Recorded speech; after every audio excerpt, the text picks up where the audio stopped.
There wasn't much there, a couple of dirt roads coming in from each side. Various folks tried to make a go of things, but mostly it was the province of hunters and moonshiners who would watch the roads from the ridgeline and signal their friends if it looked like the law was coming. In the mid-1800s, J.L. Hopkins's family built the Rockingham Springs Hotel, near where the Hopkins Park is today. In 1968, Hopkins began thinking about bringing a resort back to the area, and some of the land inside what is now known as the Kettle was for sale. Hopkins put together a team including local attorney Don Litton, local accountant James Keeler, and New York businessman Leland Leachman. For the next 3 years, they obtained rights-of-way, leases, and deeds. In all, they spent more than $1.5 million for a total of 5,400 acres. In early 1971, they approached Arizona real estate developer Del Webb to develop the resort. Local reaction was mixed. Environmentalists wanted to preserve the land. Others were concerned about traffic and the impact on schools. But ultimately, the project was approved later that year.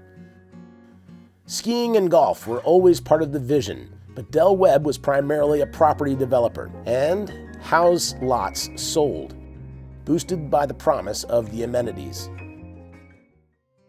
Then, in 1974, Del Webb died. His family wasn't interested in Massanutten and sold out to some local investors around 1977. In turn, they sold to John Swaim. His business dealings took a toll, forcing the resort into bankruptcy. His reorganization never came to fruition, and in 1984, developers Dice Hammer and Jim Lambert formed Great Eastern Resort Corporation and bought Massanutten out of bankruptcy. Land sales continued slowly, and the resort began selling timeshares. Beginning in 1992, the resort began to grow dramatically, especially outside of the Kettle. That includes the Woodstone development, with the first units opening in 1998. The front nine of the Woodstone Golf Course was also opened in 1998, with the back nine opening in 2003. The water park, a new amenity brought about by successful timeshare sales, opened in 2006. The ski area's growth was hampered by the lack of water for snowmaking. That issue was addressed in 2016 when a pipeline was installed to bring water up through the Harshberger Gap into the Kettle. We had been considered water poor for snowmaking for, almost since inception of the resort in the early 70s. We looked at different pond locations throughout the resort, and none of them really were very viable. We finally came up with the idea of using reclaimed water from the treatment plant, and it was quite extensive because we had to get permitting from the DEQ to do it, so that allowed us to gain probably close to 15 million gallons of water. But the big thing was that it allowed us to have a source of recharged water that didn't rely on precipitation. And with that need addressed, Massanutten was able to expand snowmaking and terrain. Once we conceived the trail layout, we needed those vital numbers to continue with the rest of the development, which would include, the snowmaking, lighting, and the number of units of snowmaking pipe and so forth. Right now, we're finishing up the second year of the 3-year expansion plan, and it's allowed us to, offer quite a different experience on the hill. It allowed us to have an intermediate trail off the top, Muller's Mile. So we added 3 trails last year, added a new trail this year, and hopefully another trail next year. The old lift, originally Lift 6, took about 7 or 8 minutes to get to the top. The new lift at full speed is less than 3.5 minutes. In the early autumn of 2023, Massanutten opened a new high-speed detachable quad. The lift was built by Doppelmayr, and for the 23-24 season, the resort will feature its first double black diamond trail.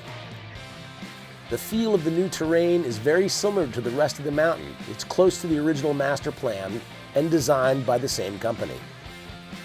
As part of all this, we've been expanding and overhauling the snowmaking system. Many of the new guns are 10 times more energy efficient than the ones they replace. And it's not just snowmaking.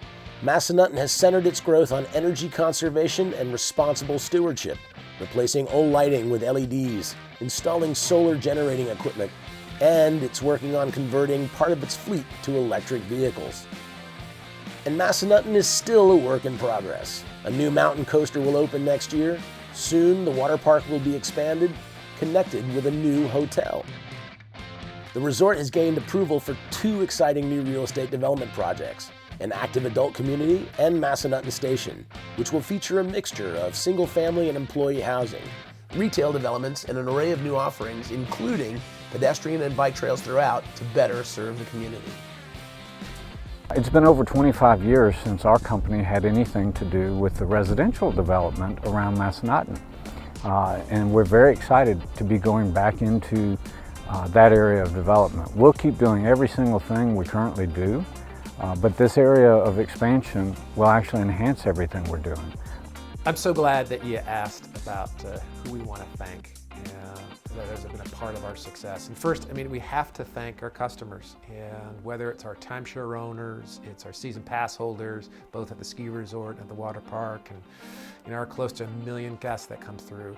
But I think, as importantly, it's about our team. Being 100% employee owned, it's ultimately about a team that makes it all happen.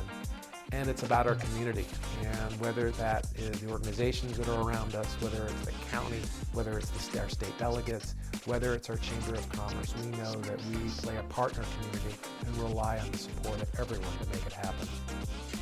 You can expect more exciting developments in the future, but for now, we'll turn our attention to the Massanutten Hall of Fame. Inaugurated in 2021, the Hall of Fame honors people past and present who helped turn this beautiful mountain setting into a spectacular place to live, work, and play.